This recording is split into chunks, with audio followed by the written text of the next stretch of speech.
Naoya Inoue is one of the most respectful fighters that we have today, but despite that, some fighters decided to act disrespectfully towards him, and they all paid the price.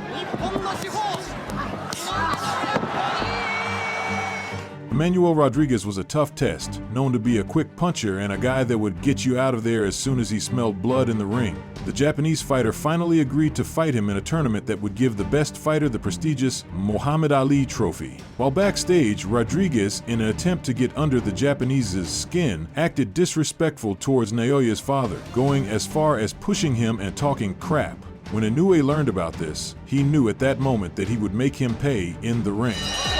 Inoue from Japan in the sparkling shorts. Rodriguez. The first round saw a gun-shy Rodriguez who looked too hesitant to throw, as he knew that Naoya was always ready to counter. Which is pretty interesting. Step forward and getting that jab in hand as well. Inoue, all 8% knockout ratio. He's won all 17, 15 knockouts. Hasn't needed it's the knockout ratio of a heavyweight. He's very excited to see what he brings tonight, but Rodriguez, in my opinion, is his toughest fight to date. It is off his feet. Big right. Inoue early on. Rodriguez took it, rested on his gum shield and came back with a flurry of his own. Toe-to-toe action, first round. Spectacular. Oh, that's almost a macho battle in these first 35, 40 seconds. Good sinking shot to the body from Rodriguez. Inoue takes it. Inoue's technique and his leverage he throws that left hook, it's and personal. It's a real thing of beauty. He gets so much leverage, and that's, I think, why he's got the knockout ratio that he. And in the second round, after not respecting Inoue's power, he got sent to the canvas 3 times. And got in two from Inoue. This is a fearsome flurry, and he's done. He's got him with a left for the first time in his career. Rodriguez in the second. He's ready to go again, is Rodriguez. Here comes Inoue. Oh, he's got it to take much more than that.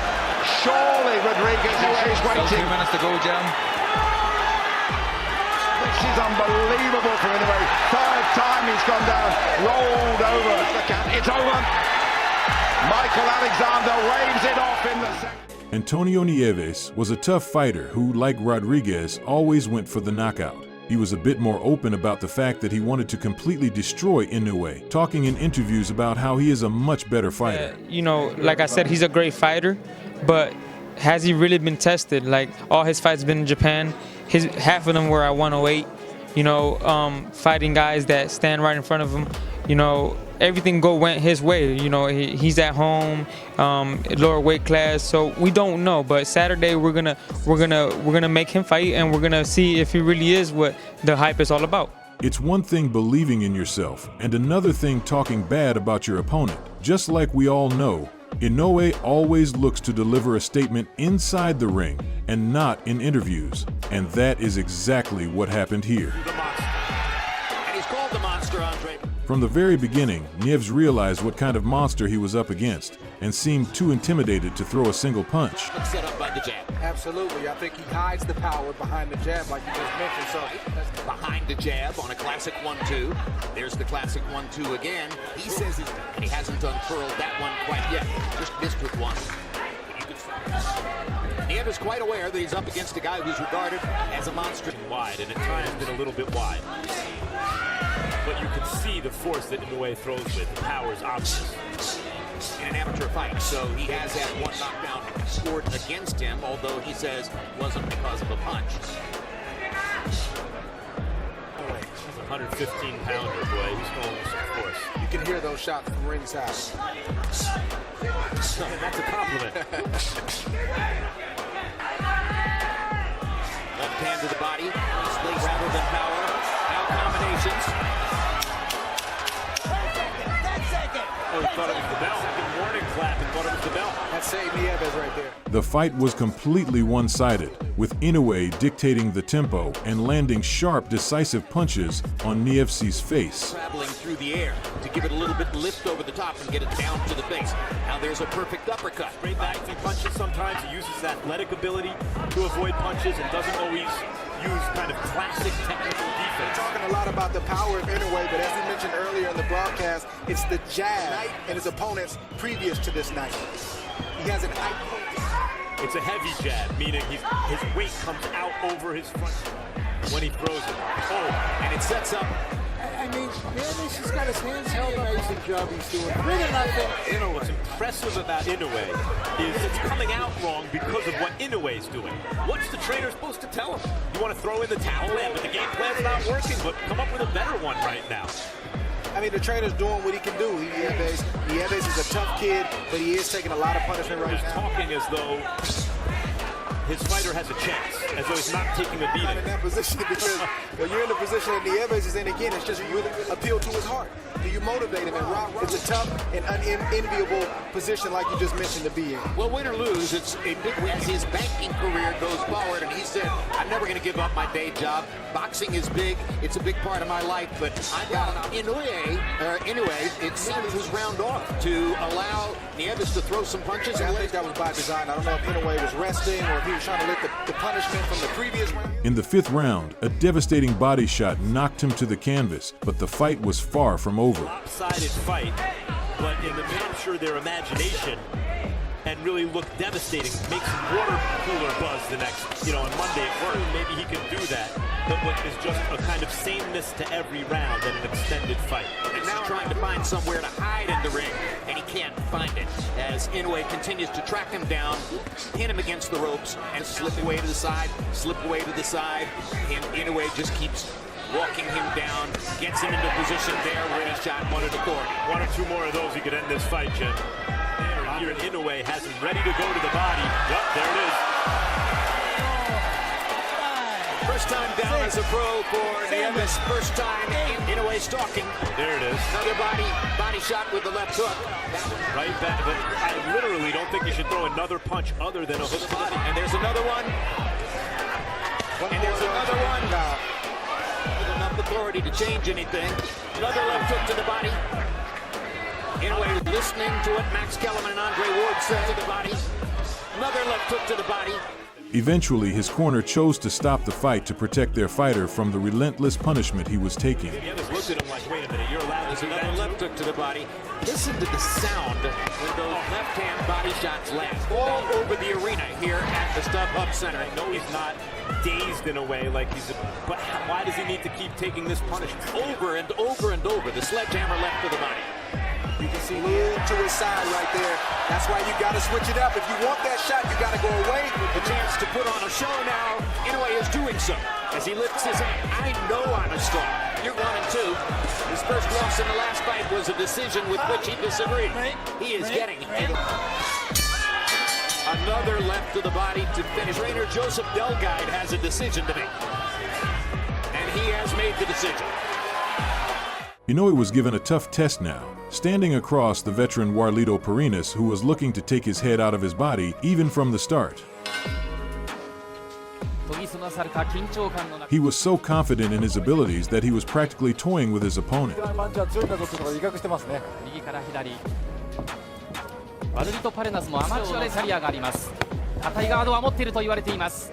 このパレナスが前に出てきましたが、やっぱり1ラウンドはね見た方がいいしね。いいですね。これフィリピン選手、井上尚弥チャンピオンが勝ってますからね。そうですね。スピード、そして井上には何といってもカウンターがあります。カウンターもある。ただ打つ一発じゃなくて、カウンターで倒す技術ありますから、そこが違いじゃないですかね。これパレナス合わせるという可能性もあります。そうですね。それで倒す可能性十分にあります。さあ、これは井上尚弥、まだ第1ラウンドですが、どう感じているのか。今はガードを固めているパレナス。一瞬カウンターの動きを見せた井上尚弥。1、2、3です。左のジャブ、スピードがあります。ジャブからまた1、2。By the second round, Parinas simply couldn't match Inoue's power. 1、2、3というね。そのあたり村田さんはどう見てますか。いや、非常にスムーズで速く。ガードの上から。うわ、ものすごい力強い。まだ右入った。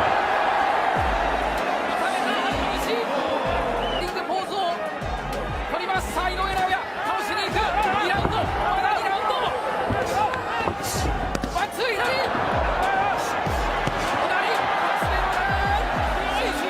ラボを立ち上がることはできません。あの衝撃。視聴者あるいは One thing is clear about Naoya's fight with Boyaux. It was a total mismatch. Naoya was made to fight simply because he was the mandatory challenger, and based on his performance, he didn't live up to that status. Early in the fight, Naoya was hunting for that single punch that could put Yoan out cold. 見てる感じですね。まあただスピードがやっぱり違いますね。もうこの構えだけで相手プレッシャー。構えただけで相手にプレッシャー左。してますね。右。返そうというところですが、ボワイオの2発、それを一撃で跳ね返すという井上尚弥です。いやーっと連打。完成どよめき。横浜文化体育館が揺れています。左ガードの上なんですが、なんというコンビネーションが速い。そして全部強いんですよね。来ると思われへんじゃないですかね、挑戦者は。はい。この音から左崩れ落ちたよ。 By the third round, Yoan had not only surrendered physically, but he also appeared completely defeated mentally.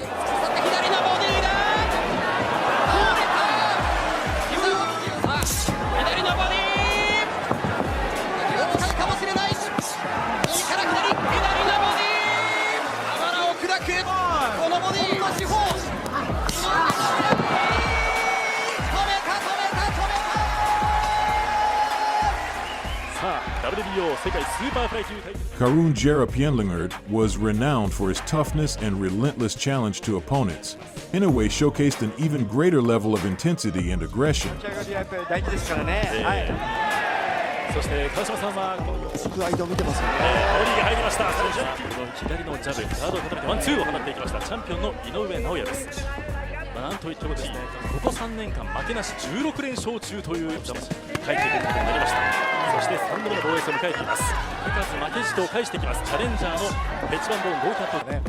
様子を見て前回の2度目の防衛戦では川島さん、第2ラウンドでですね、拳を痛めてしまってですね。そうなんですね。しっかり例えばボディとか顔面でもですね、頭を打たないような、そういうしっかり確かめた打ち方をしています。吉健さん、またこの左ジャブですよね。放っていきました。チャンピオンの井上左のフックを放っていく。さあこの左のフック何度も当たっています。この井上尚弥の動きですけれども、ちょっと攻められているシーンがありますが、ここはガードを固めています。パンチの威力どうですか、序盤ですけれども。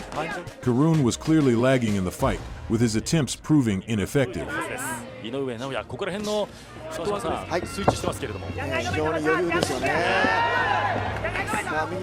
左のボディを放っていきます。いや、好位置を持っているのが伺えます。さあ左のジャブから今度はフットワークで中山戦からかなりイラつくんじゃないですか。これはもう自信がないとできないことなんですよ、ボクシングでね。スイッチ進めました。チャレンジャーのペッチバンボーンです。なんといっても KO 率しかも 80% を誇る井上尚弥です。しかし気持ちの強さは非常にやはり、そして頭を沈めて、ここで左ジャブ放って最後さらにはボディ、頭を沈めて左。ちょっと何か気になったんですかね。ちょっとローブローのアピールしたんじゃないですかね。しかし相手は手を止めません。ここで先ほどお返しと言わんばかりに硬い拳が左ノック、右ストレートを放っていく。左フック、右ストレート、ワンツー。The second half of the fight stood out as Inoue struggled to secure a knockout against the resilient Thai fighter. 左のボディを放っていきますね。左のボディです。大丈夫ですね。上にパンチを浴びせて、その後に左の右フックを放っていく。右フックだ。右フックを何度もになっていく。うなずいたペッチバンボーン。吉健さん、あれだけのフックを浴びても倒れないチャレンジャー、タフですね。